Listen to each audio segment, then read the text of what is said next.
காதல் ஒரு கண்ணாடி. தேவாவின் ஒற்றை வரியில் உறைந்து போன கலைஞர், அதிர வைத்த ராஜாத்தி ராஜா.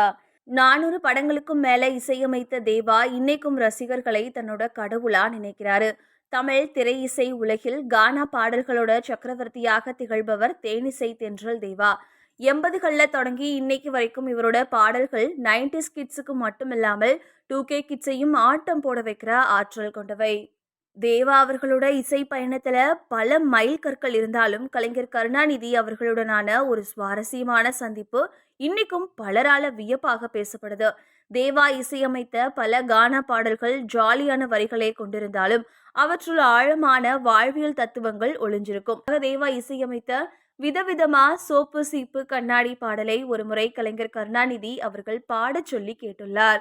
அப்போது அந்த பாடலில் வரும் எப்பவுமே காதல் ஒரு கண்ணாடி, அதை உடைச்சிடாம பாக்குறவன் கில்லாடி என்ற வரிகளை கேட்டதும் கலைஞர் அப்படியே உறைந்து போயுள்ளார்.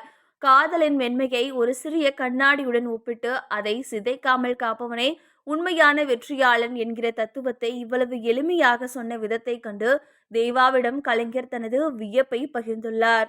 இந்த ஸ்லாங்கை எப்படி பிடித்தாய் என்று தேவாவிடம் அவர் ஆச்சரியத்தோட கேட்டது ஒரு வரலாற்று தருணம். 1986 அறிமுகமான தேவா சூப்பர் ஸ்டார் ரஜினிகாந்தோட பாட்ஷா, அண்ணாமலை, அருணாச்சலம் போன்ற பிரம்மாண்ட வெற்றி படங்களுக்கு இசையமைத்தவர்.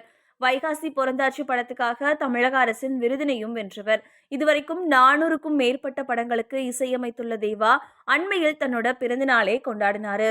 தனது பிறந்தநாளை முன்னிட்டு ரசிகர்களுக்காக தேவா தி தேவா என்ற பிரம்மாண்ட இசை நிகழ்ச்சியை சென்னையில நடத்தினாரு.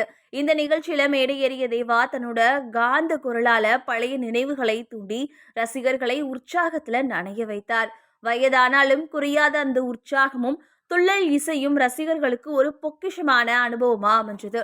கலைஞரோட பாராட்டு முதல் இன்றைய இளைஞர்களின் அடிக்ட் வரை தேவாவோட இசை பயணம் என்றும் தமிழ் சினிமால ஒரு தனி பாதையையே கொண்டுள்ளது.